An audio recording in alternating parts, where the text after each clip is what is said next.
Somebody's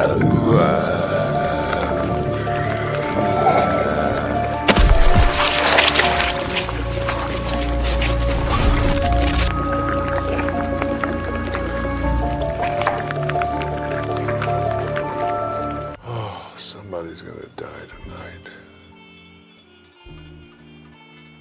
And I can't wait. Welcome, everybody, to a very special VSW Presents Horror Nights. I'm your host, Versace Stone. I got with you Victor Sin and our special guest of the evening. Very good, in my opinion, good director and actor, the one and only Fred Vogel. Welcome to the show. What's happening? You know, I think people, for the most part, if they know, they know they've been watching your movies for something 20 odd years now. It's crazy to think that, I made August Underground in 2001. So for people to still be, talking about that movie and continuing to follow my career is pretty awesome. You know how I'll be honest, you know how I found it is because, I watch a lot of reels on, Facebook and stuff, and they were doing these, like, I don't know, like icebergs of like dark horror movies. Yeah. And me being a fan, I'm a fan of like Cannibal Ferox, Cannibal Holocaust, all these films. I started seeing these, I started seeing August Underground, like third or fourth tear down on this thing. And I'm like, well, I got to check this out. And if it's mainstream, then I can at least find it. And I was able to find it, via a few streaming sites. And then I actually ended up just going to Amazon and buying all three of that whole trilogy. So got the Blu-ray, the DVD. I'm a very physical media person. Oh, yeah. Streaming is great, but I like to also own a copy. Absolutely. I, too, am a physical media guy. I have a nice collection myself. It's anytime you want to watch it, it's there, and you get all those special features and it's your own. I like this. I'm there just for the slipcovers half of the time, honestly. Like, cool artwork. Like, I'll buy it. But looking back at that film, like you were in that film. You started, you put yourself in that film. You played the lead character, the killer. Yeah. Obviously, much younger, different time. But was that your first film? Had you done any filming prior to that? Oh, it was my first feature film. I was making movies in college with buddies and things like that, like little films on the weekends. And that August Underground was my first feature film. And what inspired you? Were you into like the killer scene, the serial killer, like the portrait of a Henry scene? Like what was the kind of motivation of putting out such a violent film from that perspective? So I've been a fan of horror my whole life. So and special effects. So at the time that I made August Underground, I was actually teaching college at Tom Savini's makeup school. So I was teaching special effects makeup, and I knew that I wanted to make movies. So I was hoping that I can kind of come up with something that would, something that I can make for on the cheap, because the scripts that I was writing were just for big, like zombie epics and things like that at the time. There's no way that I could afford it. And, at the time, some of my students were writing the serial killers, and I was just like, man, the serial killer culture is so intriguing, and people don't realize, like, what if these people, came after your family? Hollywood always shows serial killers in like a positive light. And I was like, what if I made a serial killer movie that showed them a completely negative light, showed like how raw and real this could be? And, maybe it would turn some heads, and at the time, like nobody was really making anything found footage. It really wasn't even a genre. No, I'm thinking 2001.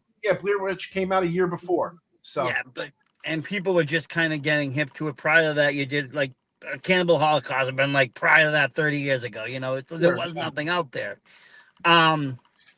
No, and you make a good point, because like if you even now, they did that Jeffrey Dahmer Netflix thing, and the world fell in love with Jeffrey Dahmer. They're glorifying this guy. Meanwhile, there's real victims behind it. Oh yeah. You didn't glorify your character. You made yourself almost extra repulsive. Between that and the camera guy just laughing at everything, just made it just like Yeah. like serious, just like repulsed, which you should be. It's a serial killer doing horrendous acts with no care in the world. Yeah. At the time when I made August Underground, um, people just didn't understand what it was. They were like, is this real? Is it fake? I don't get it. This is stupid. Like people just didn't understand like the object of the movie. And the object of the movie was to look like a personal home video of these lunatics. And if you watch, back in the day, if you watch the home video movies, the home movies kind of jump around. There's no real plot. There's no real Nothing. start, finish, or middle or end. They just kind of go. So, looking back at it now, it was really groundbreaking. There wasn't anything like it, and I think a lot of movies that are found footage still really try to make it a movie. Where August Underground really tries to It be didn't. found footage home video. No, like that's what I'm saying. Like, you put it in, it starts off right off the beginning, you got brutality going on in the basement, a girl's missing a breast, you got horrendous sex. There's no credit scene, there's no intro, there's no suspenseful music leading up, there's no title screen, there's no date, there's nothing. You're No. just watching whatever.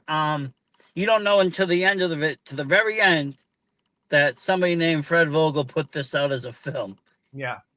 And that's, I think, is really cool about it, because like you said, and I don't know if this is true, but I did hear a rumor that part of the marketing event was going to be that you guys were going to like place these tapes randomly in just random places, but then with the 2001 attacks and the anthrax scares, you guys had to pull back from doing so. Is that true? That's absolutely true. Yeah, because America was in a different place. If I would have made the movie 5 years earlier, it would have been fucking huge. You would have scared the shit out of people, though. People, absolutely. And that was the plan. That was the plan. But America was in such high alert at that time. Like it changed. 9/11 changed everything. It changed the way you fly on a plane. It changed the way all kinds of security is done in this country. So, Right. I mean, even when August Underground was doing the early film festival circuit, I was getting flagged because people thought it was real. So it was just like, yeah, I mean, I think that whole trilogy falls, I mean, I'll call it horror, but a lot of people will call it like pseudo snuff or whatever. They put it in that category because it does have that realistic, gritty feel. You're not watching a 4K crisp video. You're watching something very grainy, almost home handheld, shaking. Like you said, it's just jumping from what they're doing to they're doing. There's no plot. Here they're at a concert, then the next day they're fucking around here, then they're at a store, then they're here. And if you're right, you ever have a home video, a film to home video, you just film moments. You don't film, oh, I'm going to do this and then tie it in. It's just random moments that you want to capture on camera. Yeah, absolutely. And anytime that we felt like we were drifting into more of a cinematic thing, it was just like, whoa, whoa, whoa, let's really try to think about what we can do to make this feel more real. If something was coming off not as real, then it wasn't making it in the movie. And I think that's a problem with a lot of first-time filmmakers is they spend all this time and hard work trying to make something, and sometimes if it doesn't come out, they're still going to keep it in the movie. Where I was very particular on every shot in that film. That is, if it didn't look real, it wasn't going in. Yeah. If I can ask, what was the thought process making the movie? Like, where did you get your resources from? Like, anything inspire you? Like, oh yeah, for sure. I mean, like again, I'm a horror cinephile, so I mean, I've watched everything. So, like Cannibal Holocaust, Cannibal Ferox, Man Bites Dog, Last House on Dead End Street, Last House on the Left, and of course, the home invasion scene in Henry, Portrait of a Serial Killer is kind of like the main catalyst, where that scene is so brutal and unforgiving. I was just like, man, just imagine watching a feature length movie of that. And at the time in 2000, movies that were shot on video looked like shit. And They did. People said they look like shit. It's kind of, now it kind of has like a little bit of a cult status. A lot of those shot on video movies. A lot of people like those shot on video movies. But dude, in the late 90s and the early 2000s, man, like if you're making movies shot on video, they look cheap. They look amateurish. And even me as a filmmaker, the last thing I wanted to do was shoot on video. I wanted to shoot on film. But I just didn't have the resources. And, once we made August Underground, and use the video format to manipulate the medium, make it look dirtier than it really was. Like we shot August Underground on a really good video camera, the Canon XL1, but how we distress the tape to make it look like the way that it looks really gives it that authenticity. It And does. nothing looks like it. Now you can, nowadays you can get you can get a filter in your Final Cut or whatever to make your movie look, grindhouse style or video style. Where that was just us constantly recording, like importing and exporting the movie over and over again on old VHS tapes to really give it that blown out videotape look.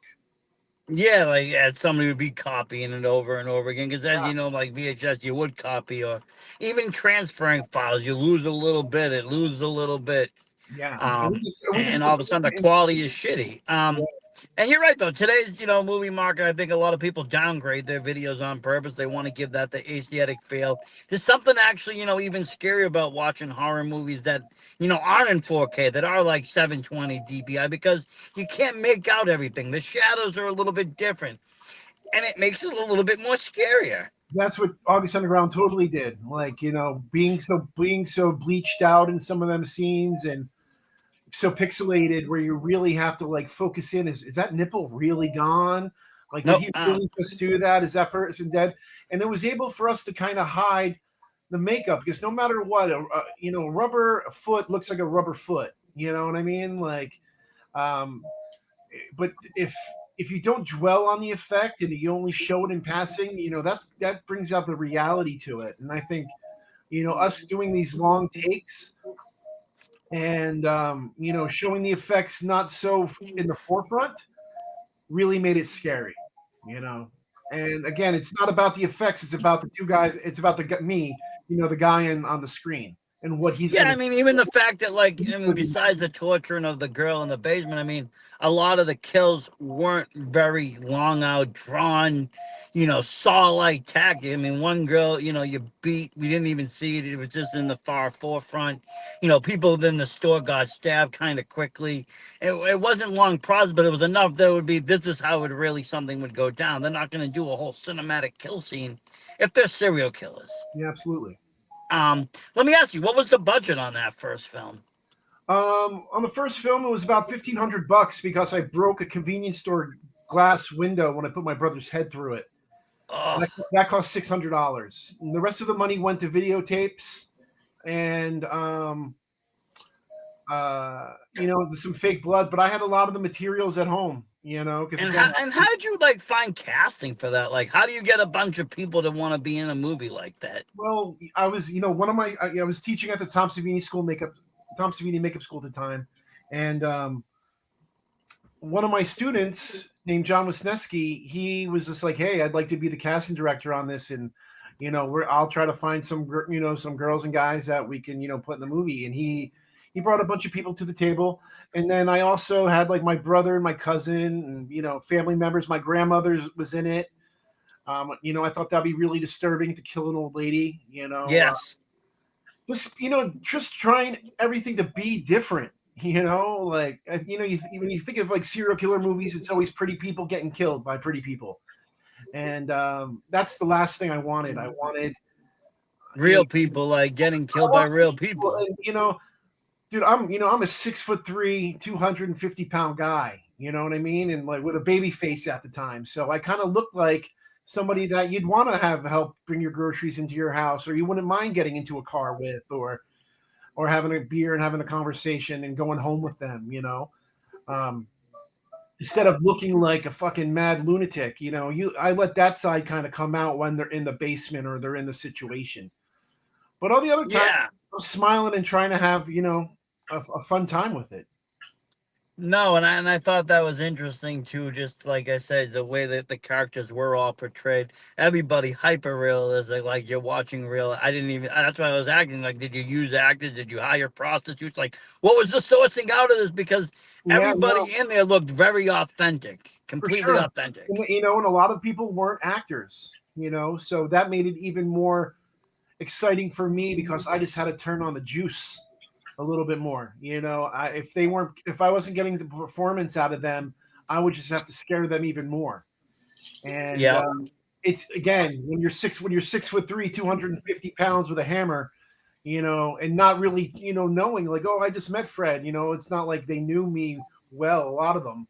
So who knows when you're trapped in the basement with these guys, and there's no big film crew. It was really just myself and Alan Peters, the cameraman, and that's who was there.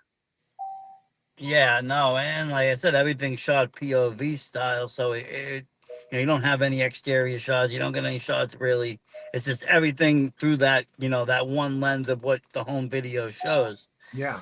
Um, which did that have challenges in itself trying to portray certain things on film just using that POV? No, it helped, and it also gave me a style.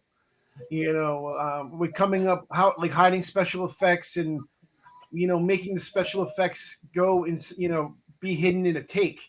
Where like when you watch a normal horror film, it's always like the knife going up and the reaction, and then the knife going into something fake. Where in August Underground, I try to make it all in like one shot Yep. and make you feel like you're there, and then let it linger, and not take and just kind of let you sit in it, let you like you just pissed your pants, and now you're going to sit in it for a minute. You know what I mean? I'm not going to let you get cleaned up at all. I want you to sit and No, and it's good. Like I mean, that's I the think film. sometimes a movie needs to be dirty like that. I Well, mean, and that's what those movies had to be.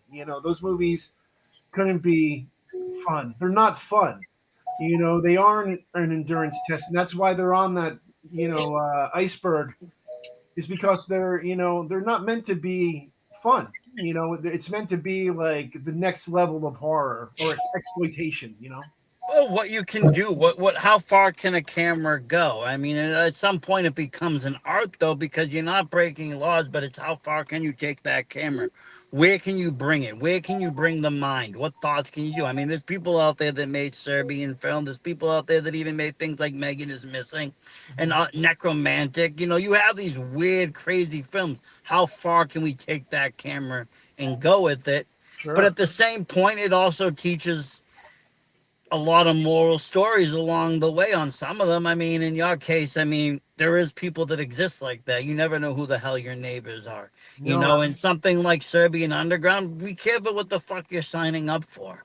Megan is Missing. I tell almost any person with a daughter to watch that movie because people on the internet do take children, do take people. This is a real life thing. Yeah.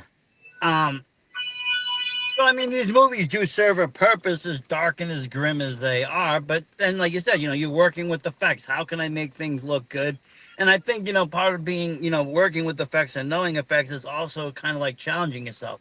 How can I make things work without spending billions of dollars? I want to do it as cheap as possible, but make it look as good as possible. Yeah. Well, that was the whole thing with the August Underground movies, and the whole idea behind what Toe Tag was as a company. We're artists. It was built around artists that wanted to like express themselves and express the art. It wasn't about making millions of dollars. To make millions of dollars, you can't make anything like that. It was really just trying to, show our love for special effects and make our art. And, we accomplished that. I think. You did. It spawned two sequels, which I think, in my opinion, was just as on par with the first. I mean, you introduced a female killer. Oh, yeah. You expanded on it. Some say, well, the third one is the sickest one of them all. I mean, I think they're all pretty equally done. You've upped the violence. You've upped the, the desperation, the disparity. And,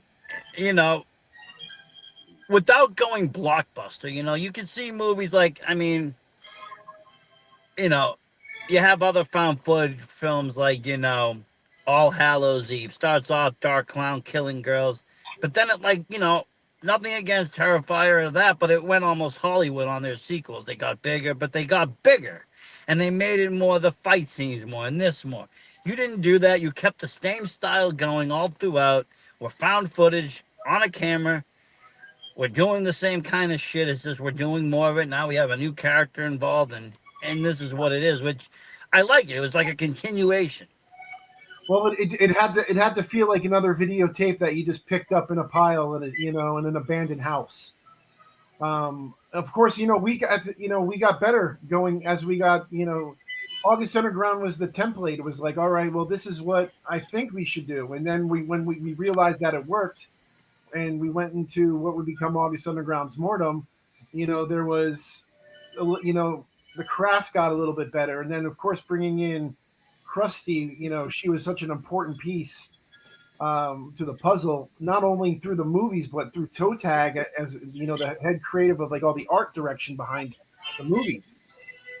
And then by the time we got to August Underground's Penance, we did the Redson Tower before that. So that was kind of like our big, a toe tag mainstream movie. And we just got better and better. I know I got better as a director, and we got better as special effects artists, and better as a core team. And by the time we went back and did August Underground's Penance, we were just in a whole different mind state, and just better at the craft. And there's a moment in time where Gunnar Hansen, who played Leatherface in the original Texas Chainsaw Massacre, was going to play my father in August Underground's Penance. Ooh, that would have But been nice. we had a nice long talk about it, and he believed too that by him being in the movie, it would take away the realism. And it made absolutely perfect sense because then people realize, oh, hey, that's Leatherface in there, and that's what usually people do once you make a product that gains some sort of success, you want to add bigger stars, you want to make it bigger. And I mean, look at like you said, the Terrifier movie, same thing. Like now they have all these great horror icons in the film. They didn't have that in the first one, so. No, and I think that takes away from the realism because now you're seeing people that are famous. It's like, oh well, Yeah. Well, I mean, it's not as scary anymore. No, well, Terrifier is just it's going to be Freddy Krueger with just more gruesome gore effects. You know what I mean? Like you go to Spirit Halloween and Art the Clown is there. Kudos to Damien and what he's done with that franchise. It's amazing. But I was doing that kind of gross shit years before. It's just that it's different when you make something that is more nihilistic. And brutal. Well, I think in today's world we're in, like in 2000 we were in a different time period. We were more violent, but we were more. I don't know. It's weird. Like today, people are more shocked, but Oh if you yeah, try to, look what's on. it's weird. You watch The Walking Dead and the gore effects in that. Man, imagine being, I'm 49 years old, so like just imagine me being 12 years old and watching The Walking Dead in 1989, 1990. Yeah. That's the greatest thing in the world. You know what I mean? All I had back then was the Friday the 13th movies and shit. So there wasn't. No. It wasn't the way it is nowadays. We're a little bit more desensitized as a society because of what we have access to on the fucking internet. Well, yeah. But I mean, like I said, some people, it's funny. Some of the people that watch like older stuff get, really appalled or really they can't stomach it. Other people like, well, this is how it used to be in the 80s, 90s, and 2000s. Oh, come on, that's when horror is good. Today, horror is it's a lot of stuff's watered down.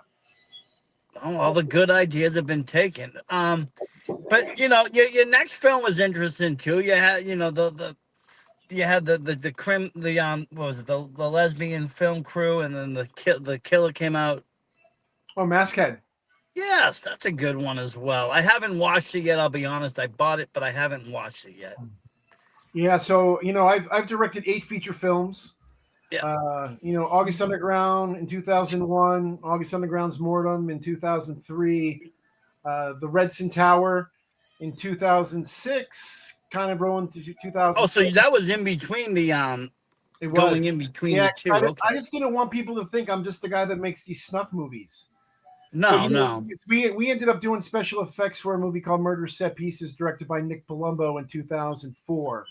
Okay. So once we made a little bit of money on that, we came back, we took that money, we opened up our first studio, and then that's when we decided to make the Redson Tower. But after the Redson Tower in 2007, I think, no, 2000,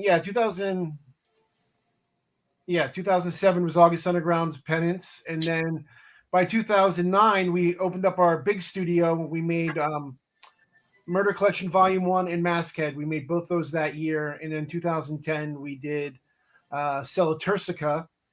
And then my last movie was not a toe tag picture, but it was my first solo outing, and it was called The Final Interview.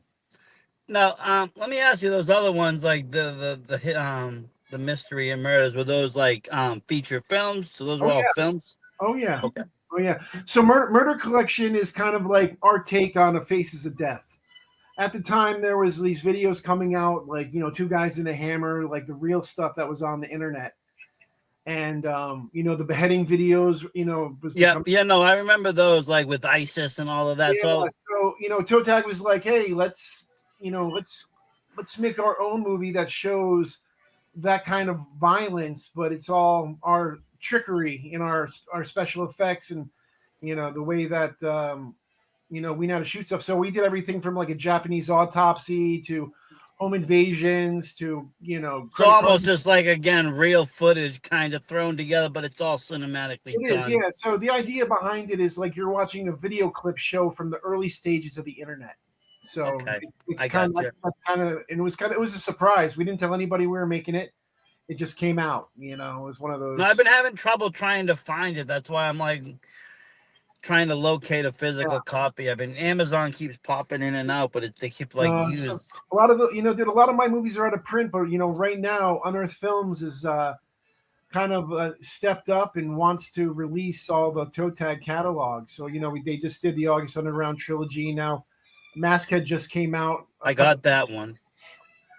So eventually, everybody's going to get all my movies.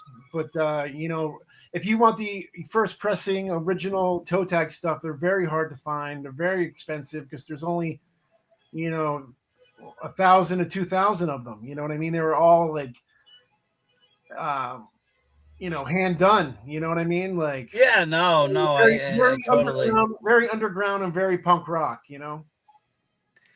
But I think that brings its own flavor to the table when making a film. It's it gives it its own flair, and it almost gives it its own prestige. I mean, it's a film now that's hard for me to find.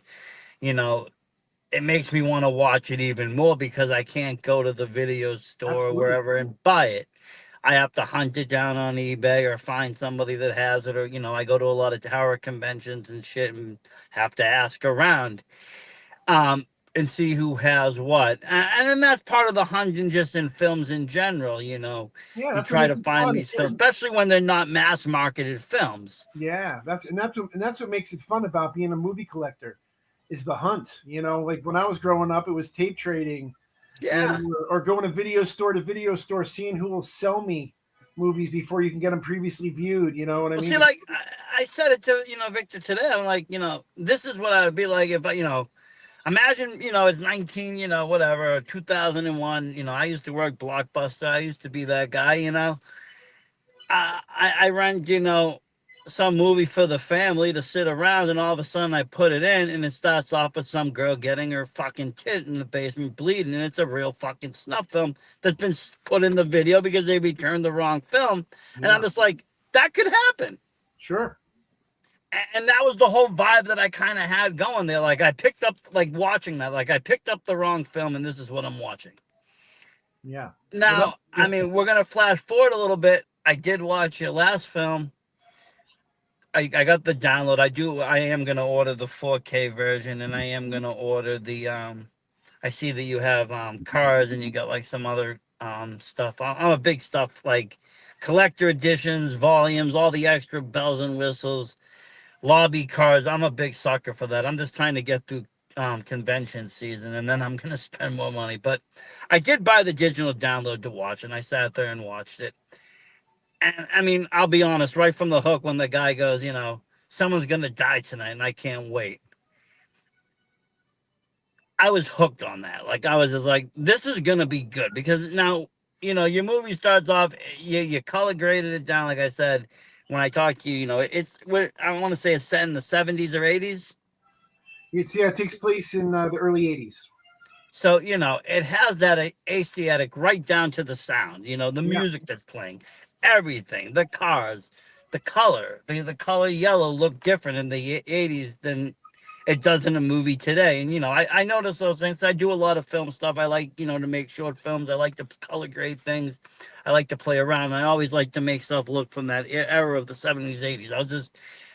So once I started watching, I was just hooked on this. And it wasn't your typical horror that you put out. It wasn't a shocking horror. It wasn't a, oh my God, horror. It was almost a slow burn. I was sitting there and I slowly noticed myself getting innerly worked up because I'm like, the anticipation of what the hell is going to happen and how is this going to conclude was starting to get to me because everybody starts unraveling. Yeah. You got your interviewer. He's slowly unraveling as the night goes on, and you start to peel his layers back and see he's just a mess. But you can see the killer is starting to slowly lose his patience. You got the lady on the phone. She's slowly losing her patience with the whole ordeal. Yeah. Everything is just slowly going. It's like, this can go so many ways right now. And you forget all about you forget all about the guy cleaning up. So you don't even think about that until you see it. Because in the beginning, you see it all kind of clearly. Everything's kind of laid out. It's just like, oh, don't worry about this. Don't worry about that. Until the very end. It's like, I watched it and I had almost, I was just like sat there and I thought for like a good 10 minutes and reflected on the film. And then I did watch it again later that night. Because I do like to watch things twice. But like I said, totally different shot, totally different, style of a film. How is that? Well, again, August Underground was made by a 24-year-old kid. The final interview was made by a guy in his 40s. Just more, more seasoned filmmaker. The stories that I wanted to tell was this, and I was always fascinated by those serial killer interviews, like Geraldo, or like you'd see like the Jeffrey Dahmer interviews or the Ted Bundy interviews, these tapes, and I just thought, like, what if I showed like the inner workings of something like this? And that's why the movie is done the way that it is. It's almost kind of like a play, where you're bouncing back and forth from these talking heads. You have Oliver, the newscaster, and you have Darius Tidman, the killer, and then you have Rhonda, who's the producer and the director in the van. So you have like all these characters just kind of like spinning you and spinning you and spinning you. And again, it does take you, it's a mind fuck. And I wanted to rely on great acting instead of gore effects. My whole career has been built off of like, making sure we had really great gore effects.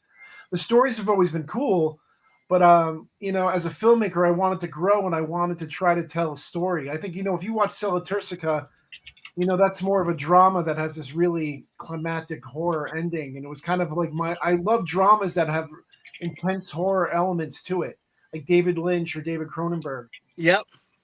So it's just my way of, I think horror sticks to the ribs a little bit more when it's based in a drama setting. So, to me, making like a slasher movie is a piece of cake. But to really hook somebody in with a story and great acting, you really have to make a drama and hook them. And again, honestly, what's more horrific than, again, real horror? Whether this, the Tillman was, fictional or not, there's been serial killers out there that have been interviewed, that have killed people, that have done these things with similar backstories than that guy had. Absolutely. And so, you can find this on the news. And so it's like, what's more terrifying right now than the real world? What's more terrifying than the news? Not much. So, bringing that in, it doesn't have to be this gore fest. The only blood I saw was at the end. And I was fine with that. I wasn't looking for this gory. I could tell right off the bat, this isn't going to be, a serial killer slashing through the whole thing. This is going to be, I would call, an intellectual horror movie, because you got to kind of think and look around and kind of almost play detective and see what's going on, because there's a lot going on. It's not just one piece here. Yeah. There's a whole bunch of things going here, there, and here, and you just got to kind of follow the whole thing. The acting carried it right through. All the actors, I thought, did an amazing job playing the roles and honestly keeping what the authenticity of what was happening. I felt like I was watching a real behind the scenes show. I mean, I know a little bit, from the wrestling world, how, in between things happen and everybody kind of changes character and it's like this and that and everybody puts down for a second. It's the Yeah. same thing, when the cameras are off on a news crew. And, everybody's like, okay, now, and people's real attitudes come out and you see how people are kind of assholes and this and that. Because they're no longer acting and they no longer have to act. Yeah. And you got that sense too. This guy really doesn't give a shit. He's just an asshole, but he does a job. He does it, yeah, and that's it. And when they count, from 5, 4, 3, 2, 1, and he has to go, you see him change, go from a mess to trying to keep it together to finish the interview. And I couldn't have been happier with my cast on this movie. I had Granger Hines, who played Oliver Ross, who was in Steven Spielberg's Lincoln. He was he's in the Coen Brothers, The Battle of Buster Scruggs. And then, of course, Diane Franklin, who is one of my favorite 80s actresses, Better Off Dead, The Last American Virgin, Amityville Horror. And then Damien Marusak, he's who played Darius Tidman. He's been in a bunch of my movies. He's kind of like my De Niro, he's somebody who I have a lot of faith in and I know who has a lot of talent. And I thought he hit that out of the park. His eyes, his look, everything about him. You know what I mean? He really made you think that this is a real bad person. Yeah, and you got the sense that, he believed in what he did. And there's nothing scarier than somebody believing in these horrible crimes that they did, Sure. not showing the remorse. You had the guy keep don't you feel bad or this or that? And he's not giving in. He's not caving. He did what he did. He has no remorse whatsoever. Yeah. And that's you watch like those Iceman tapes, there's no remorse in any with the stuff that Nothing. those guys say. So, that's the haunting shit of like the human psyche, and that's really where I wanted to take this. The movie's kind of like a feature-length Tales from the Crypt episode or a Twilight Zone. It's just really unsettling and weird. And it's surreal in some ways. You're right. Because it jumps back and forth from two different kinds of mediums. You're watching like the cinematic look, and then you go straight to the broadcast. So it's constantly like jumping back and forth, and the audio does the same thing, like where you're hearing, the audio coming from the earbud. You're hearing, the noises in the background of the people working. It's really layered. And you brought up the look and the color. One of the I like spent a lot of money. I went to Los Angeles and had this movie color corrected, and at the same time they were doing Mamma Mia 2. You know what I mean? But I told my colorist, I'm like, I want this to look like Flashdance or all the right moves, like movies from the 80s that were shot in Pittsburgh. I'm like, I really want that early 80s film look. And I nailed it, though. I nailed it. We nailed it. The costume design and everything, the music. When people have like this really weird nostalgia about the 80s. So like when they think of the 80s, they think of like that like the Giorgio Moroder kind of scores, the more synthy kind of scores. And that didn't really come until later in the 80s, but in the early 80s, a lot of that stuff was still like saxophone and still blues related, yeah. And film score. So I really wanted that. I didn't want to make it like, you're listening to a Nintendo soundtrack, No, it wasn't that new age like 88 or that new wave kind of scene. It was still like that. Even if it was late 80s, it was still early 80s, kind of like I said, like, you got, it almost reminded me of like police kind of crime noir kind of story that, the theme song to Oliver Ross's, I remember telling, Paul Joyce did the music, who's an amazing, talented musician. And, for Oliver Ross's theme show song, I told him I wanted it to be masculine and I wanted it to feel like a Magnum PI or something like that, where it just, as soon as you hear it, there's masculinity behind it. And that's all the character was. I mean, the character really was, he was actually like toxic, so toxic masculine. He was like, Oh, for you know, sure. whatever. Throw Yeah. away the baby, do this, do Yeah, whatever. making fun of his His friend. helper. That's the funny thing is too is like he makes all these like gay jokes about his friend, but the guy's got a wedding ring on. It's just him being a dick. It's just him having the alpha male status. So Talking to his side girlfriend, telling yeah, her to get the abortion over and over again. Even telling, even in between said, just telling Tillman, hey, I think your brother that killed himself's a pussy. yeah, Just that line alone to bait him. You could just see like the acting on that was so good because he didn't like lose his cool like you would think. yeah, His eyes just widened to the status of this guy is gonna fucking die. yeah. Nothing else. It just said it in his face.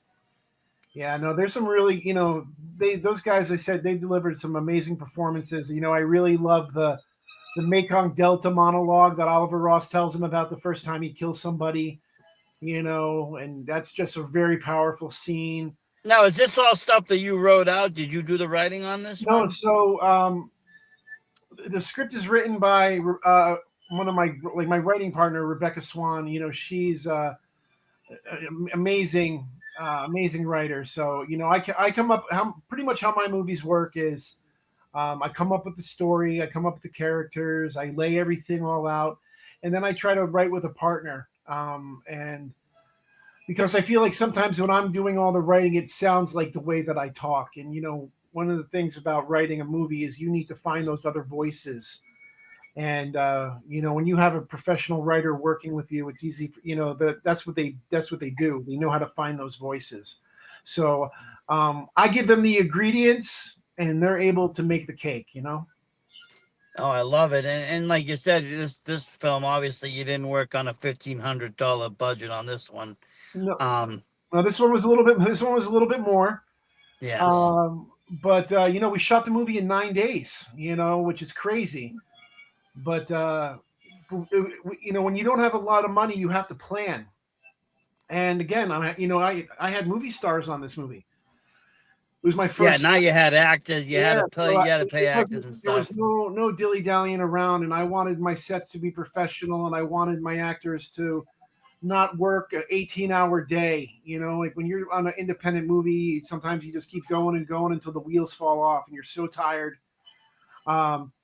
I wanted to make sure that everybody got rest, everybody was ready to go the next day, and just be very prepared. So everything was built on a stage. Like I said, the interview room was in an old garage because I needed the bricks to look like a prison. I needed those big cinder block bricks. Yeah.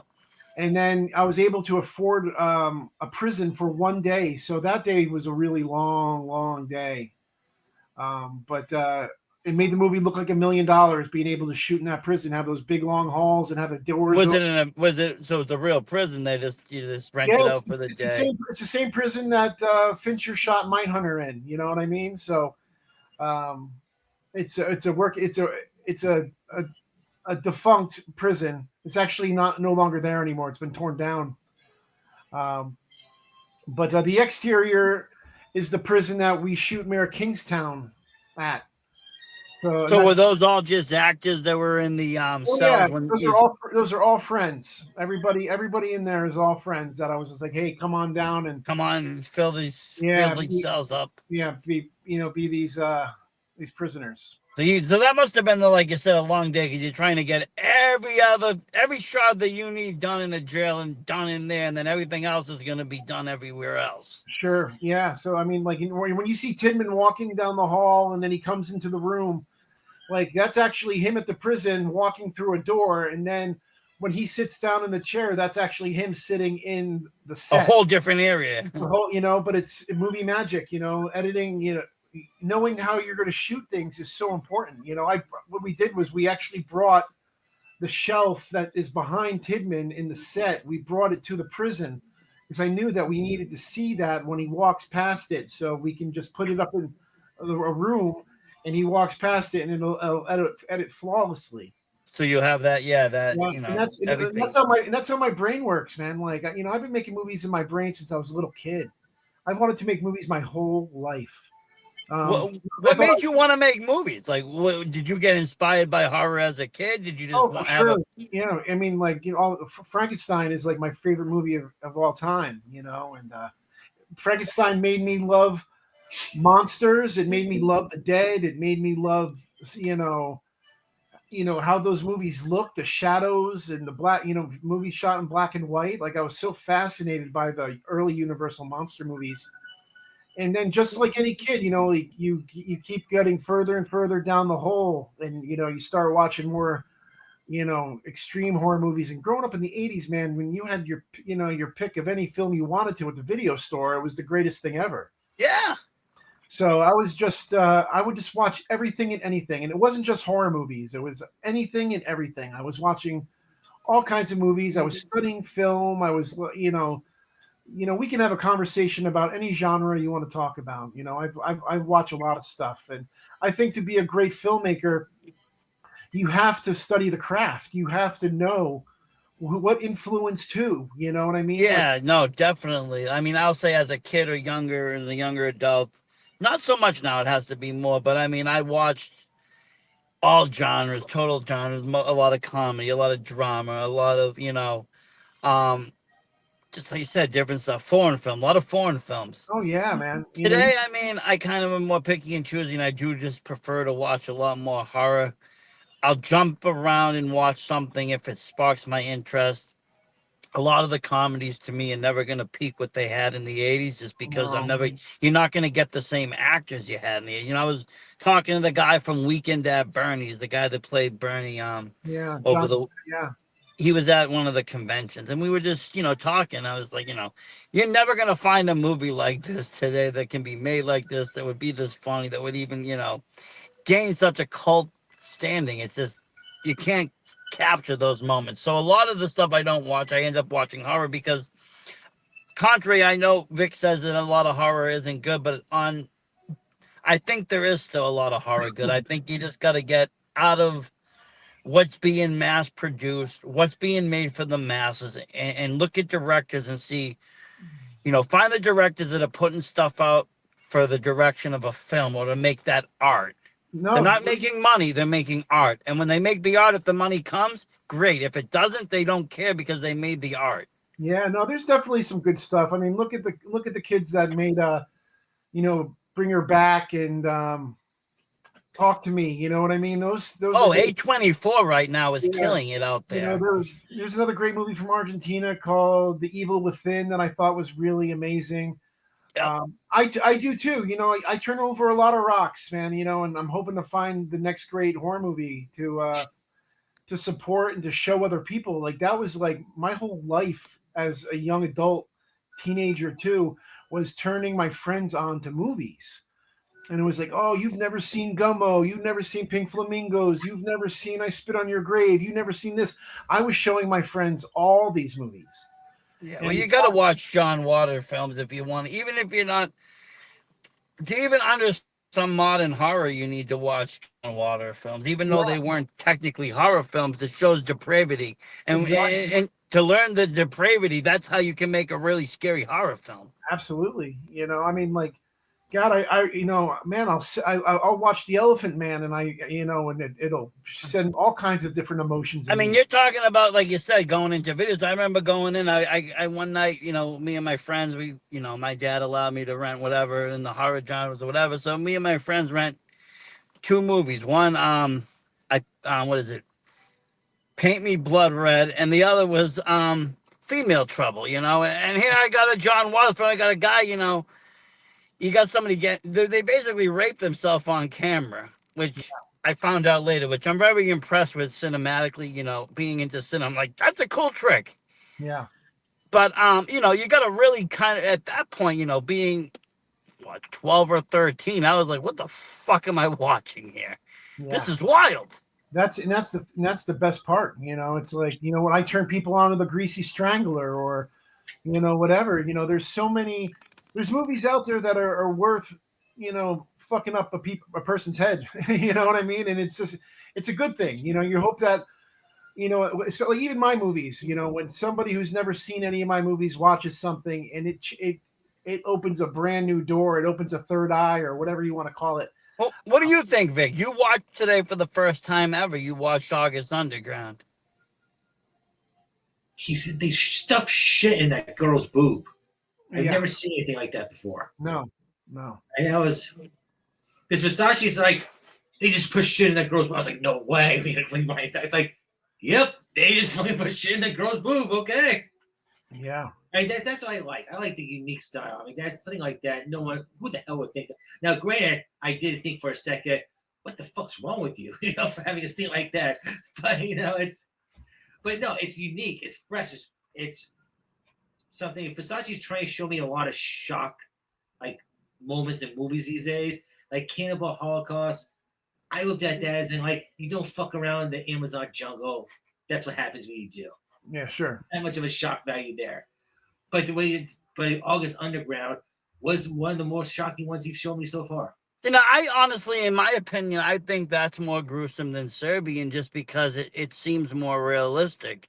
Sure. We watched that one last week, and Serbian has its shock moments. It has its, its factors of what the fuck. But the way it's filmed very cinematically that it's almost like, well, I'm watching a movie. Yeah, it's a There movie. is definitely times in August Underground that I forget I'm watching a movie, that I'm not watching a fucking kill scene here because everything blends and looks so realistic. The sound sounds realistic. The way that people are laughing and taunting people is realistic. And I remember those days of, just being a careless kid, walking around, having a camcorder, fucking around with somebody. Because, that would be the thing, oh, let's film what we're doing. Or let's go skateboarding. Or let's go here. Or let's go there.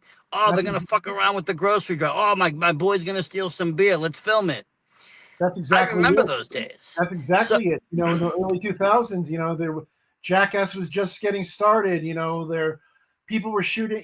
People were filming themselves shooting like paintball guns at people on the streets. Like, kids were just doing stupid shit. And now that they had a video cameras are kind of you could afford one. They weren't these big giant super cameras.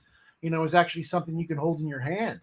No, but the cool thing is they videotaped it, but they didn't broadcast. So they kept the videos, but they didn't put it to the internet like today. See, today now they would have just put that whole video to the internet. You would have had a live stream of August Underground on some dark web channel running.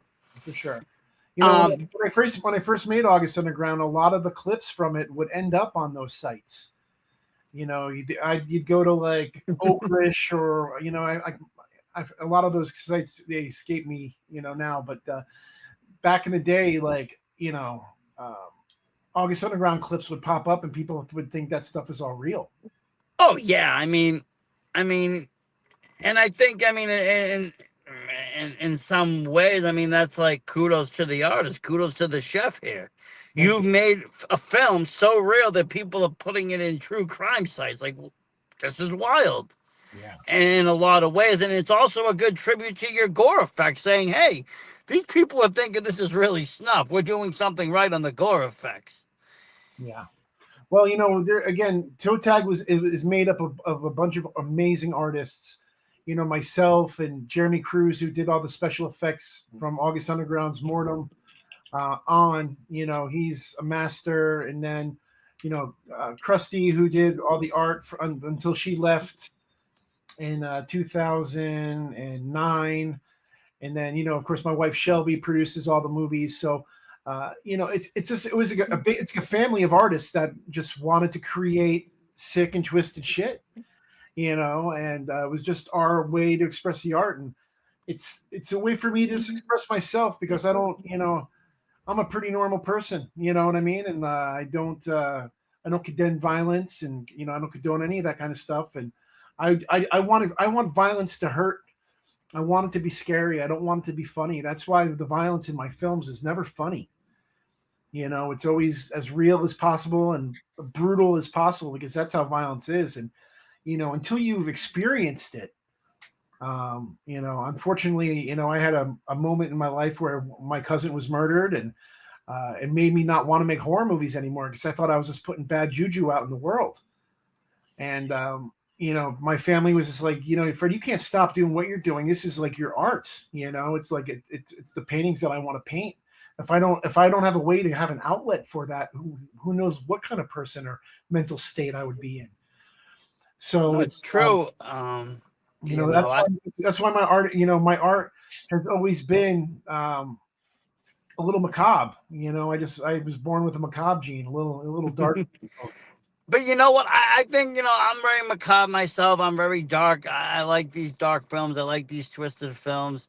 I find them to be entertaining. Not that and I don't condone murder. I think, I don't condone violence. I don't condone any of that. But I think having film being, whether I'm, like I said, I've started to get into writing and filming short films, and I'm hoping, with a couple of friends to do, a short indie feature. I picked up a couple of cameras and so forth. But even prior to that, doing other stuff, and watching a lot of horror, or even playing video games or playing graphic stuff, I find those all to be honestly very normal, healthy outlets that allow people to express their darkest sides without harming anybody, and allows them to just get rid of that energy and just move along and live a normal and be a normal person. When, Absolutely. when you repent yourself from all this, because it is natural to feel darkness, it is natural to feel hate, it is natural to feel anger and all of that rage. If you keep repenting that and you have no place to put that, it's going to either A, harm yourself, harm somebody, do something bad. But if you can turn to art, and it doesn't have to just be film, you can paint a picture, you can write a story, write a book, freaking, start a podcast, do whatever the fuck you want that's creative, and take that energy that's so bad and dark, and use it to your advantage. Whether you're angry at the world and hateful, then write something really dark and angry. Yeah, Make a really dark, angry film. You know, it absolutely. doesn't have to be a beautiful masterpiece. This No, is, not at all, not at all. And you know, when you think about all the wonderful people who indulge in horror conventions or heavy metal or punk rock or whatever, you know, we're the most normal ones out there. It's the ones that try to be, you know, a little too on the nose are the ones you have to watch out for. So, you know, I've never met anybody from the genre, you know, who's, you know, fucked up. You know what I mean? We're all very aware that this is all fake, and we love, you know, fake blood and corn syrup, and we like the feelings of, you know, watching the pretty girl being, you know, impaled through deer antlers or whatever. So be it. You know what I'm saying? Again, it's just an outlet. And yeah, yeah, no. I'm, Let me I'm, ask you. I'm glad that I can provide that for a lot of people. And again, like I'm college level, man. You know what I mean? When you look at a lot of the other movies, it's very tame. When you step into the world of my films, like, you know, you're getting something that's just a little bit more darker. Well, let me ask you something. Like, you put up, like I said, you're on that. Like I said, you're on these icebergs. You're on these sites. What's the darkest film you've seen? I mean, it all, you know, the last movie that really bothered me, you know, this is even before I made August Underground, was Todd Phillips, you know, the guy who directed The Joker. His first one of his first movies was a documentary on Gigi Allen. It's Okay. called Hated, and it just, I didn't realize that there was a human being out there that would do such things, that would knock his own teeth out with a microphone or fucking shit on the stage and smear it on his face. And I was like, oh my God, this is like so fucking disturbing. But this is real, you know what I mean? So I'm actually seeing something. I'm actually like watching a documentary on somebody who was actually real and actually did this kind of stuff. So that, you know, that's kind of disturbing. But when it comes to the artistry of movie making and things being disturbing, you know, I know I'm watching through different eyes. You know, I'm watching how the effects are done. I'm watching as a director on how things are done. So it really, there's nothing that sits with me that's like, oh my God, that's way too much. Because Yeah, no, I get that. Like, you know, I wrote the cookbook on a lot of that no, shit. I get that, and I just always wanted to. Is there something else darker and deeper that I should be watching too? Yeah, no, and you know the thing is like, you know, when I was a young man, uh, you know, you watch those faces of death and traces of death, and a lot of that shit is kind of like a rite of passage, you know, because you're wondering about your own mortality. And I need even like think about what's going on in the world right now with watching Charlie Kirk being assassinated. You know what I Yeah. mean? You're watching somebody's throat being blown out right there on the internet. Any kid can watch that shit. You know, like And that's real, and that's more scary than anything that anybody can put on a you know, camera. yeah. And it's just like, okay, I was one and done for me. I don't need to keep watching that kind of shit. And like you said, I grew up, and similar to you, you grew up a time, where there was, beheadings on the news. There was shock sites, you had like, these gore sites and gore.com. You had like steakandcheese.com Yeah, and rotten.com. I used to hang out on rotten.com and see yeah, what nasties they would show. So, I mean, when you get to, the film, it's like, yeah. okay.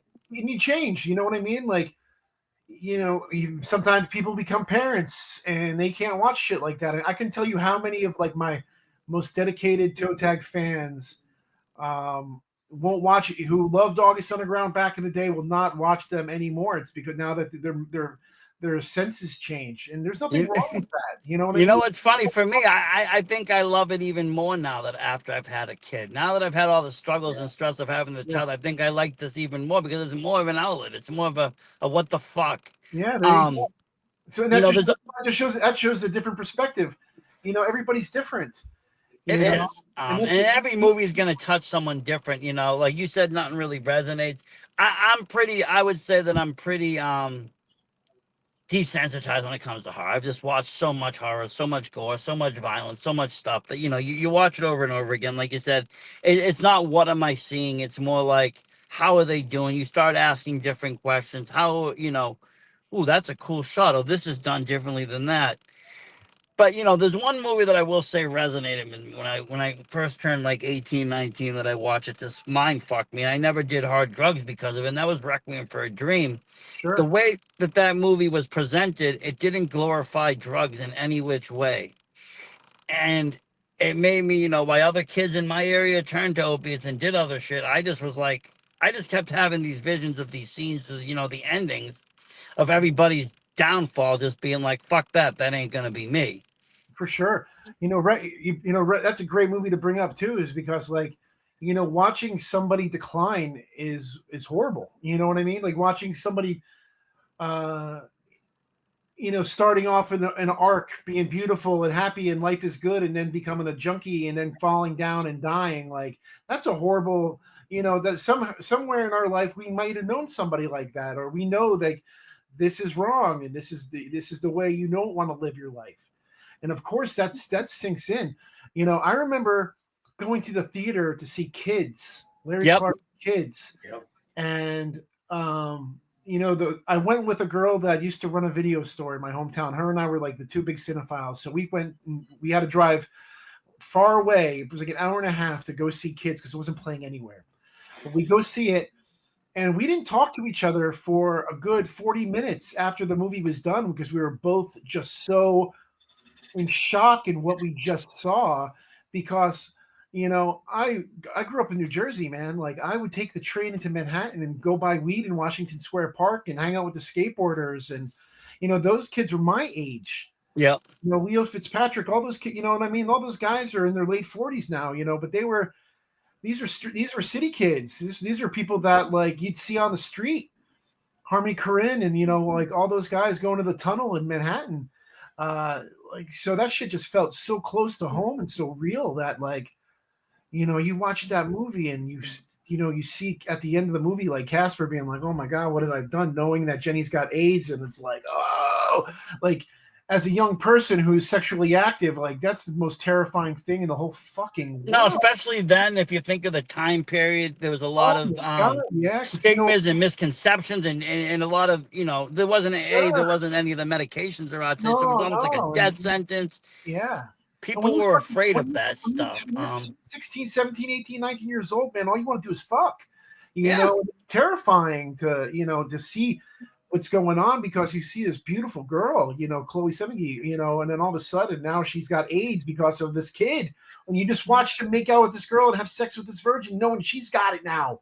Like it was so upsetting to me, like watching this movie, but it's one of my favorites because it provoked so many emotions in my You know, I think 19-year-old. that was a raw film. It opened up a lot of people's eyes, and even I think it was the second film, but the movie Bully Oh was yeah, just as powerful because at that point, bullying wasn't really talked about. Columbine hadn't really happened, so like it wasn't discussed enough. People bullying went under the table. So to see something happen and have it be based on a true story again, it was like holy shit.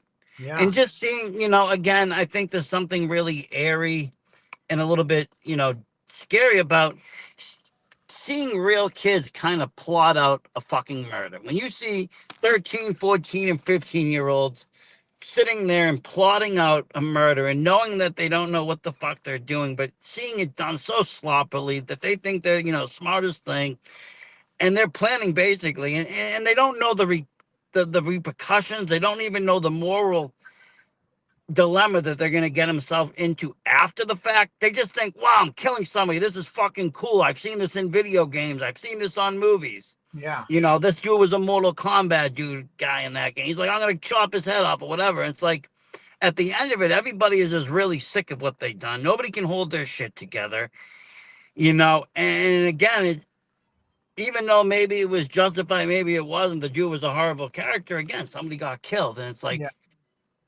you got a father at the end that's distraught that his son is gone. You got a fucking friend that's like, what the fuck? You got everybody getting arrested. It's a very despair ending. There's no happiness. And No, sometimes you need movies like that. You don't need a happy ending. You don't need a fairy tale ending movie. yeah. I don't make happy ending movies. No. One of my favorite movies is The Last American Virgin with Diane Franklin.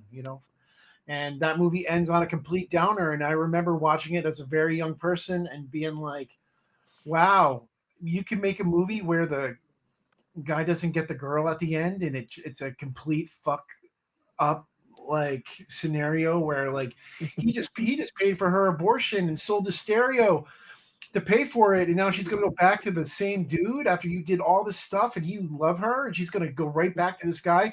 It was like the most humble relating thing. My little brain was just like, wow, man, people could be really bad. Yeah, like I mean, I think that's The what. whole movie's a comedy. The whole movie's a titty comedy up until that ending, and it's just like, boom, a car wreck, and you're just like, holy shit, like what did I just watch? And I think like even from I liked it. For some reason I kind of liked the way that made me feel. Like it made me think about the movie constantly. And I think no, it does. Those endings can when sit you get a with happy us. ending, it's just like, okay, like it's okay, I'm good, but then when you watch a movie that provokes you and triggers emotions in you that you think about it for days and days and days, and you talk about it and you Oh, analyze it, that's the best oh part. yeah, I mean, I mentioned Requiem. I mean, had Lawrence not been doing ass to ass, and the other dude, Wayne's not in jail, and this not happening, and everybody got clean and sober, I don't think that movie would have had any impact on me. To see the total downfall, to have that ending, and I think as an American culture, studying a lot of horror, that we have this need, or there's a percentage of people that have this need to have this fucking Hollywood happy ending, and that's why I love, like, sometimes you'll see the foreign films.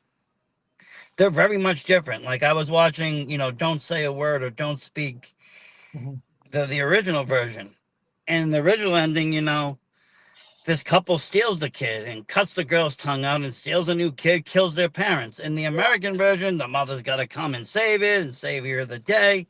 Yeah, Even Martyrs, the original Martyrs is much better than the freaking new one. of course. And Um, that's the problem with America. We want those happy endings. We want to put like creatively. If I was given that opportunity, to change my art because Hollywood, I'm going to get more money. I don't even know. I don't know how to even do that. I think it's one of the reasons why I've always stayed so true to being a underground filmmaker, is because I get to create the art that I want to create. God damn, is it fucking hard, man.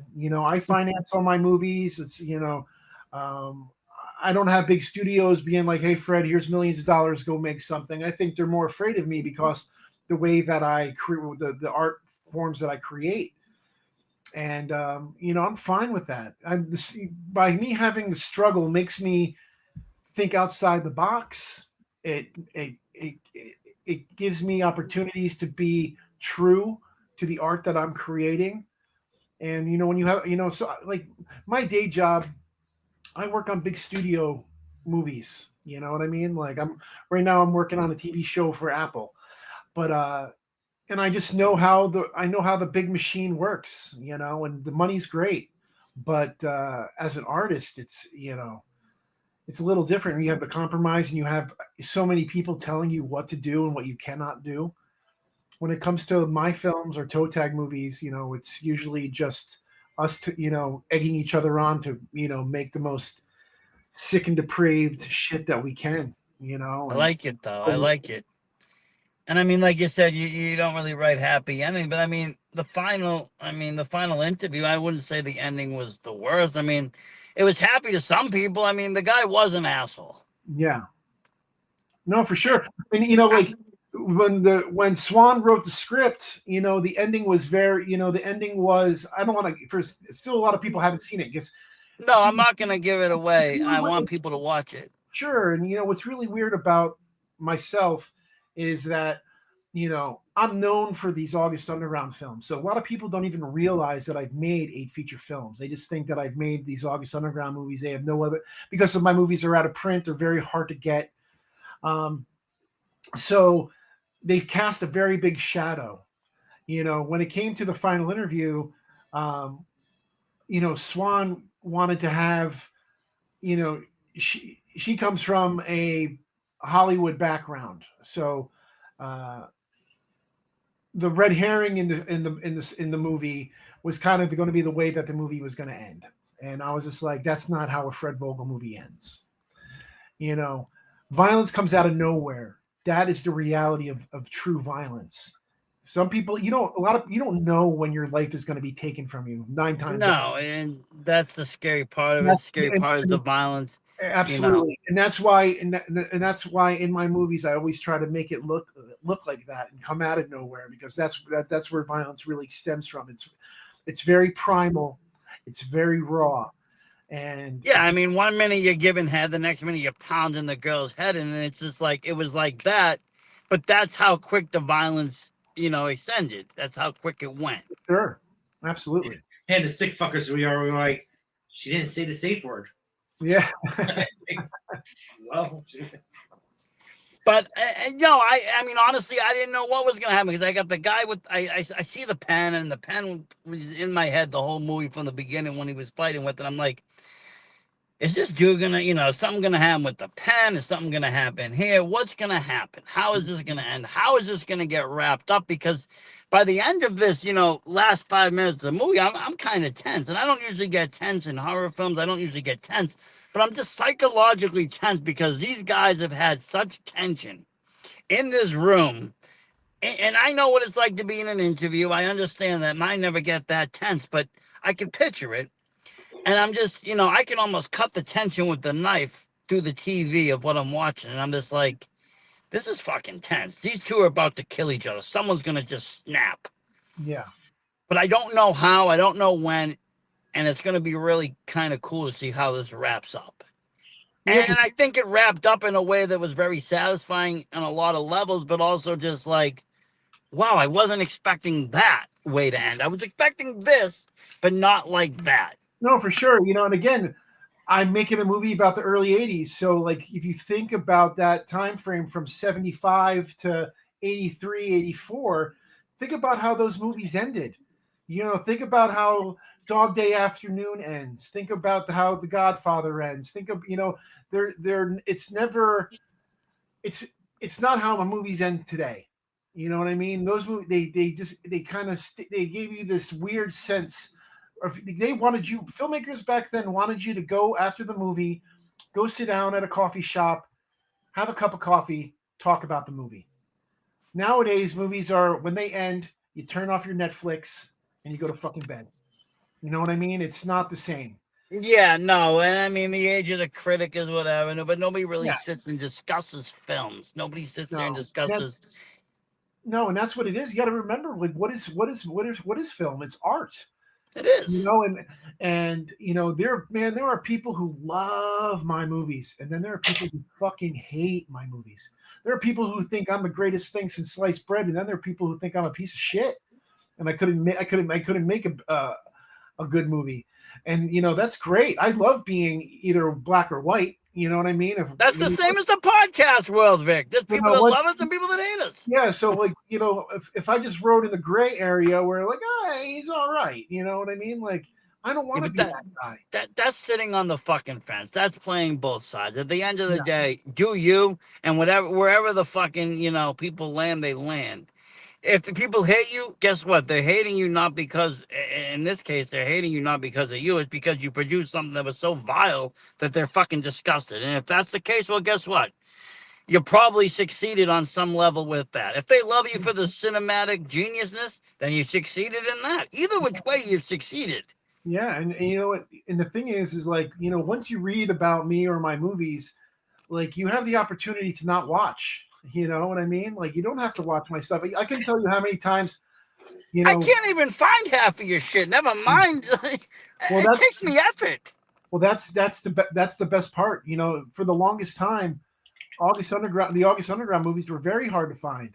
And if you wanted to buy a copy on eBay, you're paying over $200 for a copy of it. Now that they're Unearthed put them out, you can get them on Amazon or Walmart. You know what I mean? But yeah, there's a few other places. But I looked at that other one. The films, that mystique is so important for art. That made it almost like I said, something hard to get. If this is such a bad movie, then it makes sense that it's hard to find. Then this is even more taboo. This is even more rare. When you hear, movies like Cannibal Holocaust are saying banned in all these countries, it sounds badass.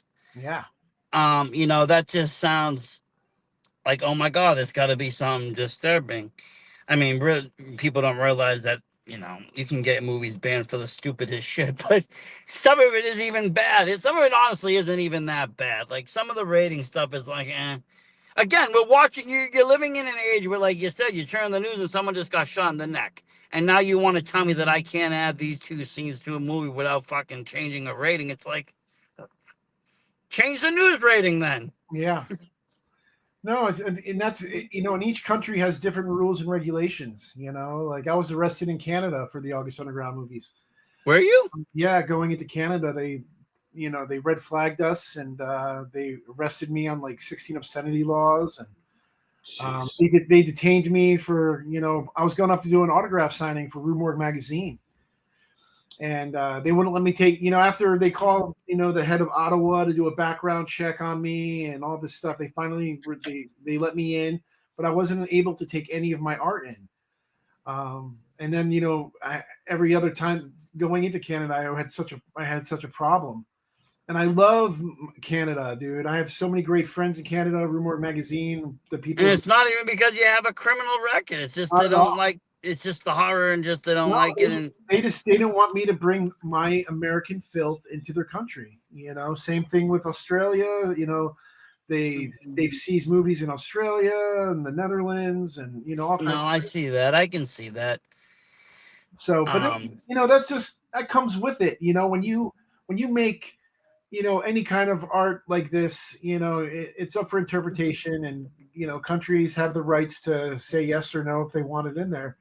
I think we take for granted being in the U.S. that we have a lot of uncensored film laws. Like I mean, there's a lot of stuff that can be shown. Yes, there's stuff that can't, but for the most part, almost anything can.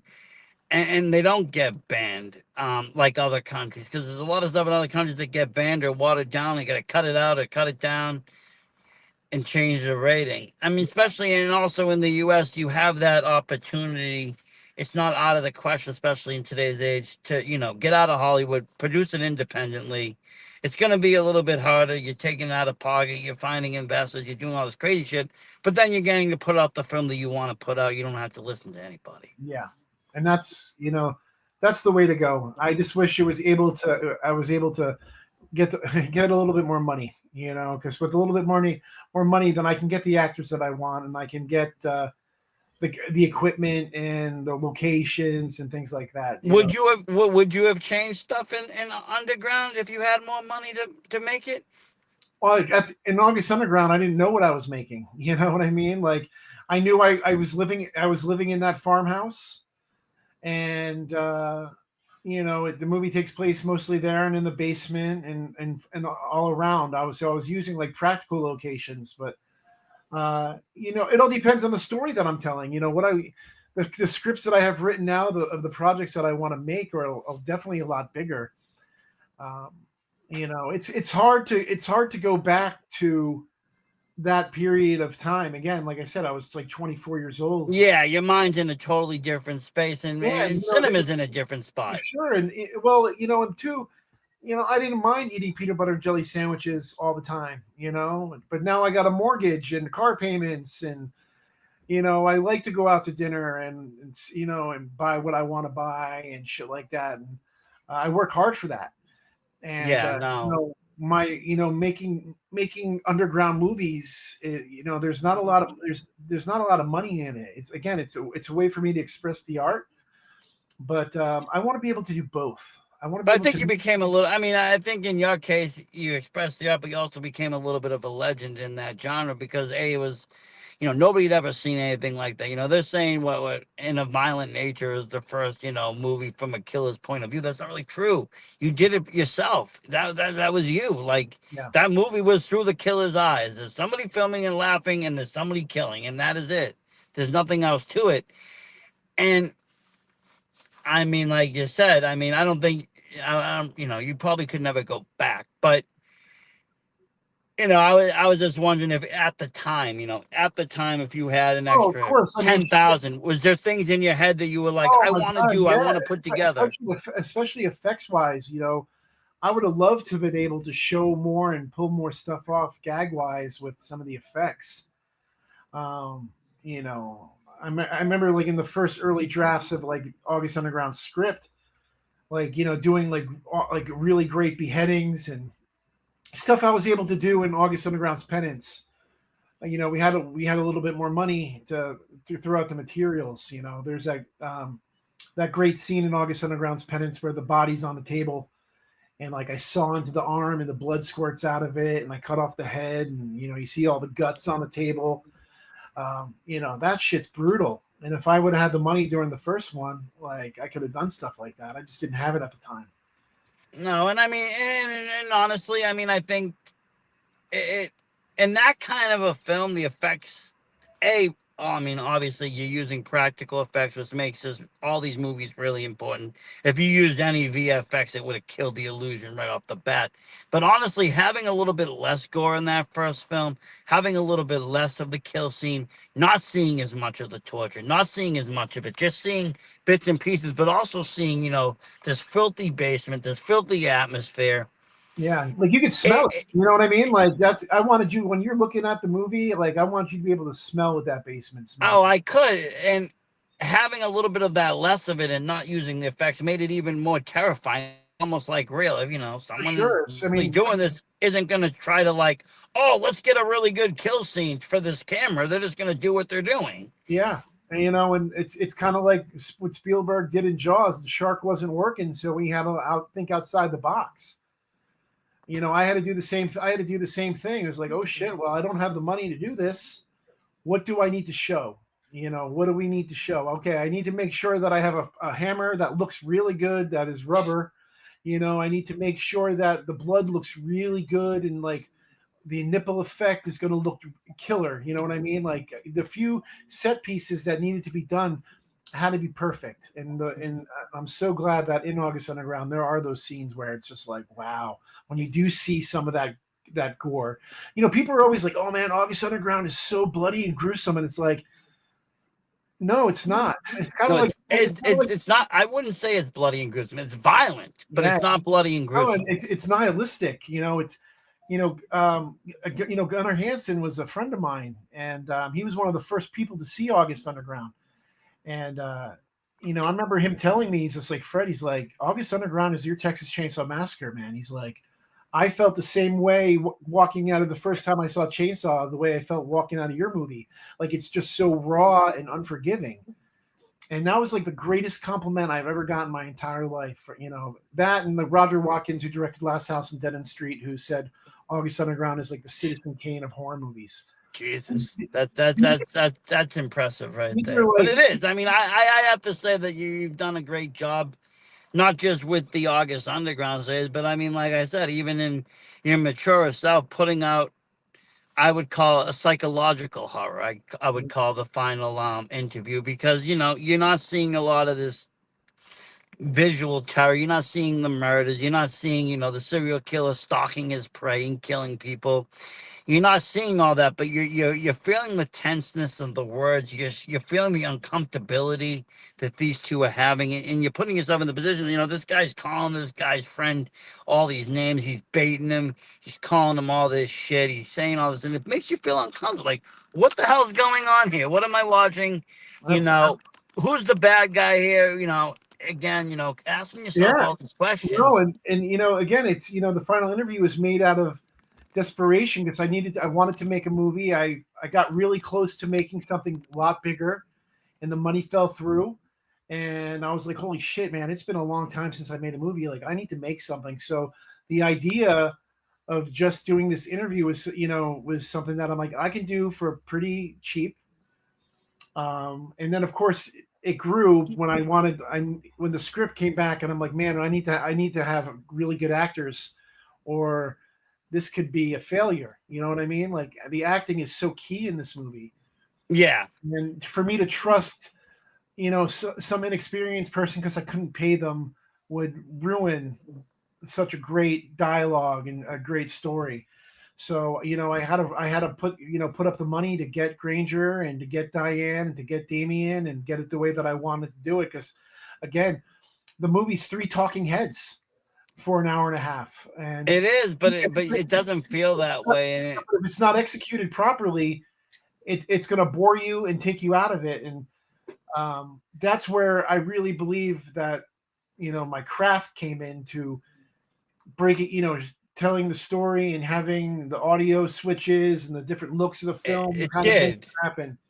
So 'Cause I mean, I'll be honest, like I said, I watch a lot of horror movies. Sometimes I watch horror movies to go to bed. Sometimes I wake up and put on horror movies. There's no set time. I enjoy horror. It's my comfort zone. A lot of times, if I'm having a stressful day or I get an anxiety spot or whatever, I throw on a horror movie.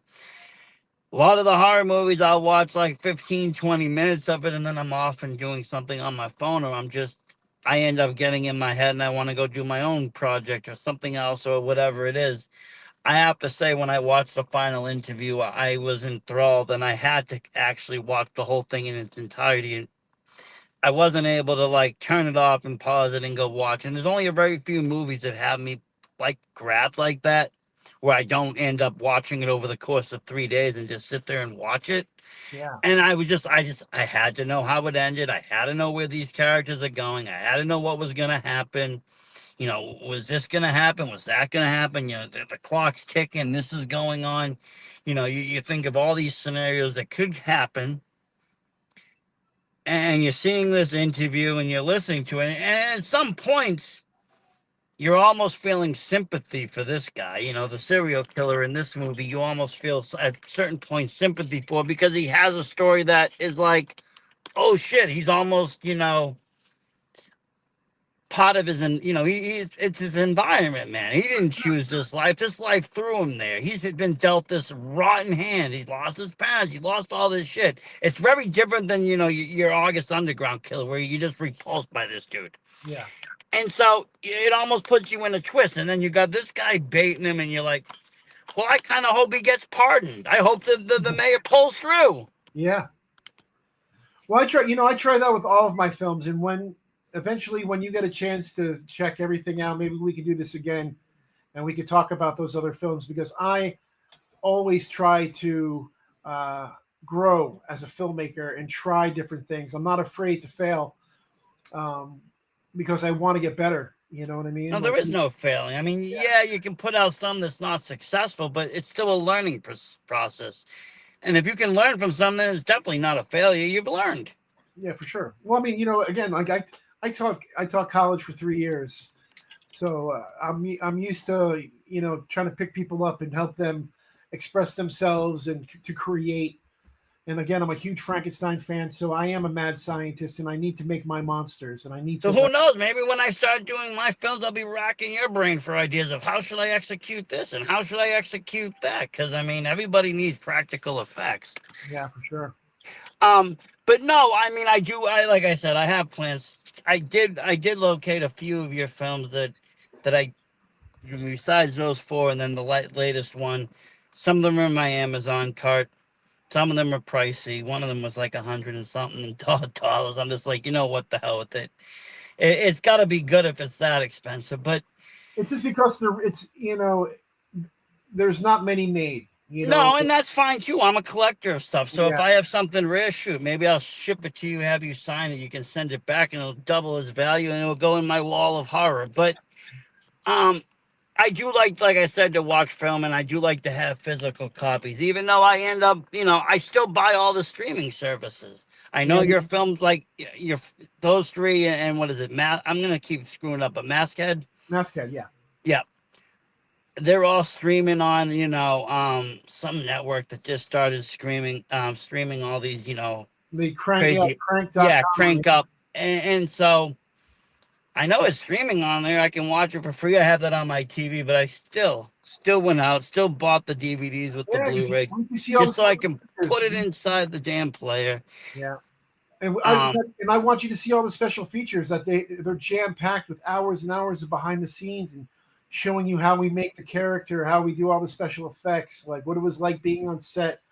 And no, and that's what I hope for an aspiring filmmaker like yourself is like that's what buying DVDs, but when they first came out and you were able to see the makings of these movies, it was like so inspiring to see how it was done. yeah, even if they were like on like the Hollywood side and they're, like Terminator 2 or something, yeah, okay, it's out of your budget, it's out of your range, but you still get to look at like, oh my God, this is the big leagues, this is how they do it, and it's like, Sure. okay, how can I scale this down to fit my budget? How can I, That's the thing is like you first and foremost is you need to have a great script. Like you need to have a great script because if it's your skeleton, and if your script is weak, your skeleton's not going to stand up. And then it's all about putting meat on the bones. That comes from your actors. That comes from you positioning the right people for the right jobs. On the final interview, like I said, the movie was shot in 9 days, and my crew is 12 people. I had a producer. I had two producers. I had a production designer. I had a special effects artist. I had a sound man. I had a cameraman. I had a camera assistant. Who doubled as a lighting person. Things like that. I hired the local culinary school to cater all the food because you got to keep people fed. Yes, you do. You got to make sure people are fed because it keeps the energy and everything going. And like I said, if you plan out your movie and you trim the fat, you'll move a lot faster. You'll get things done, and you'll be efficient. And your crew will thank you so much for it because it's not like I'm standing around for hours and hours and hours. Yeah, nobody wants to have to wait. Nobody, everybody. Like, what is time Fred is money, first today? of all. Let's be real. What is Fred going to do today? He's going to sit here and look and maybe we should have the camera here or maybe we should have the camera there. No, you should know where the camera's going to be. You should know. I mean, at the end of the day, time is money when you're doing this stuff. Every minute costs, especially if you're on a location that you paid for. It's like, oh, for sure. Yeah. Like you want to get everything done. Yeah. But I mean, like I said, it was very interesting to just see something that was almost night and day as far as, story-wise, storytelling-wise, and even, it's thing, you got two very different types of horrors. But it goes to show your range as, a director of what you can do. It's not a one-trick pony. Hey, I can make the serial killer, but you know what? I can also make you sit here and get invested in people for an hour and a half and care what these, people are talking about. Yeah. And well, I'm glad you enjoyed the art. No, I do, and I noticed that you got that special edition. I think it does. Am I right? Did I read that it actually comes with the soundtrack too? It does. It comes with a Blu-ray, the DVD, and the soundtrack. It comes with a little evidence pack inside with some amazing artwork, and it's a very cool piece. Yeah, I need to, like I said, I'm going to order that. I'm going to order the lobby cards. I'm a sucker for these kinds of things because it brings me back to a time of physical media. I'm stuck on magazines. I still like to go to the bookstores and buy the horror magazines. I still buy the Blu-rays. I still buy, they seem to come back, but records, a lot of the stuff is coming back on record. So I end up buying a lot of the horror scores on records and stuff. Yeah, I'm a big record collector myself. If you like follow me on Facebook or Instagram, I do a Fred's record of the day, a new record every day. What I'm listening to. No, it's awesome. But that's the world that I grew up in, that physical media, actually, Yeah. No, holding it, feeling it. But not even that, just like there was something about, opening up a CD and like reading through the booklet, reading the lyrics, reading the dedication, reading the thank yous, seeing the artwork that was drawn inside these little pamphlets. The tapes had them too, other things, that's kind of gone now. When you buy an MP3, you buy a digital movie, you get no video box art, you get no cover art, you get no special booklet that comes with it. You get nothing. nothing. It's disposable. You know what I mean? It's just like, yeah, that's why it doesn't stick, and that's why you know, people who collect movies on physical media are always I believe more of the intellectual cinephiles, because they're the ones that really take the time and focus, and because you're paying your good money for these, you know what I Oh mean? yeah, they're not cheap. And I bought some, pretty high collectibles ones. I bought, the Necromantic set there, the George Jorgensen stuff. I bought, a lot of the stuff from Arrow. I like to go after the limited editions because it does come with all the bells and whistles. Oh, I know. I did too. I love that Hitcher that came out. I'm the same way. I like to have my physical media, and I that'll just never. got that Mario Bava collection. Things like that. But like I said, I'm a fan of film. It doesn't have to be from this era. It doesn't even have to, what some people consider scary. Because, if you want to go back to those olden movies, they're not going to be scary now because we have such technology that almost makes the scares irrelevant. We got cell phones, we got GPSs and all this stuff. But like you said, you watch the lighting, you watch how it's done, you watch the cinematic mastery. I remember being in school, and I want to say English class did like a 3-month course on cinema in high school, and we'd watch different movies. And one of the ones we watched just for the film was Psycho, and they showed how he did all these wild shots that were just different for the time period. For sure. And that kind of got me sparked of that's into film, because I'm like, well, that's something different. This is a way of expressing yourself outside of the pen and paper. I've been known to draw and stuff, but there's music expression, and then there's film, and film is totally different because you're painting. It's an empty canvas, but it's not an empty canvas. You can have it be empty, or you can start with a location and fill in the blanks. You can start with a person and make everything around it. You can do so much in a cinematic movie, presence, in a movie, that you can do similar to a book. You can just take the bare bones, or you can take something and change it completely, or it can be lifelike. It can be totally surreal. It can be anything you want it to be. Sure. And just use what you have. If you have access to a diner, make your movie in a diner. If you have access to the woods, make a movie in the woods. Yeah, I live near a cemetery. I get almost free range to walk through there and film and do whatever. They allow me to go through there. So like when I do a lot of stuff and just film shorts, I try to use and utilize the cemetery as much as I can. Sure. And with the right lighting, it looks right. And, I blur out, a lot of the names on the stones, and then I do a lot of stuff. But, like you said, use what you got. I got some friends that, and family that own warehouses. If I can get over there, sometimes I'll film scenes over there. I'll do like promo shots or set up my green screens or do whatever. It is all, and I think that's what's cool about film. Sometimes, yes, I think some people get hung up. Yes, you want to put out this great, perfect product, but sometimes it's okay just to put it out. Just get it out there.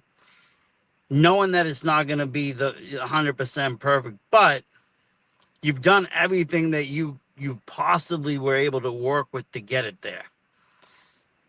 And I think that's the difference. You're not putting out a half-assed project. You used all your resources. You know it can be better if you had more resource, but you still decide to put it out there and let it fly.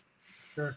And it takes guts to do that. There's a lot of people that, you know, will shun people and say, oh, your movies suck, or this person's video sucks, or this or that. But then you notice that they've never put out anything in their life. They've never shared their creativity. They don't put themselves out like that. So it's like, Absolutely. well, And that's why you know you don't shit on other filmmakers or other artists, man. It's art subjective. You it know, is. you never know what they're working with or what they're going through, but you know what? They worked their ass off to get it to make a movie. But my battery is going to run out, guys. Okay, thank you. I do thank you. Just quickly before people can find you, Fred Vogel, Instagram, Facebook, Sure, yeah, all that. you go Fred Vogel on Instagram. I think it's like Fred Vogel 76 or underscore 76, or just look for this handsome face. You'll see me there. And you can always go, of course, to Toetag, TOETAG.biz if you want movies from myself and Toetag. You can go there. And, of course, the final interview is www.thefinalinterviewmovie.com. And you can get the final interview there for a digital download for $10, or you buy it. And then I think if you buy the digital download, then you buy it, we give you that $10 credit anyway. Yeah, you do get a credit, which is also very nice. And I'm going to put all that information too in the description on YouTube and such, so people can find that with ease. Because I do think there's a market for this, and again, you know, you're doing great things, and hope to see what you're going to do in the future. I mean, I'm sure your movie making career is far from over, so I do look forward to seeing more Fred Vogel films. Thank you very much for your time. I appreciate it. Thanks for having me, guys. It was nice chatting with you about movies. Thank you. Have a great night. All right, guys. Take care. Bye. See, what a great guy. You know, that's what I love about the horror world, Victor. I just thought of a fucking awesome idea. But no, you know, you seen him in the movie early. You seen him doing all that brutal shit, and he's one of the nicest people in the world. Yeah, you're right. But just this whole like the horror, you gave me a. What if I try to reach out like to international people that do horror? Like actors. Well, yes. Yeah. I mean, you've had great success with the horror world with the wrestling world internationally. Bring on some foreign directors. Bring on some foreign actors, foreign writers. You know, you're trying to tell me that they don't watch horror movie in Finland? They don't, Germany? These countries all put out great and excellent horror films, just like the U.S. does. And they probably would like get some U.S. exposure. I would like to see their films. I'm a film person. Like he said, I'm one of those intellectuals. I collect physical media. I like the special features. I like the bells and whistles. I like all that shit. He's also called Killing the Business Worldwide. Killing hard. Well, yes, Killing the Business Worldwide is making a comeback. Folks need to understand that. And you know, whether it merges with Horror Nights, whether it transforms, it's all going to come together. But, you know, like I said, it's been another great night here for Horror Nights. And I do appreciate everybody tuning in, bearing with. I know you're watching the Facebook version. It will be on YouTube soon, and it will be edited. I'm going to actually throw a few scenes up and clips of the new film that he was talking about, as well as the intro and other such stuff.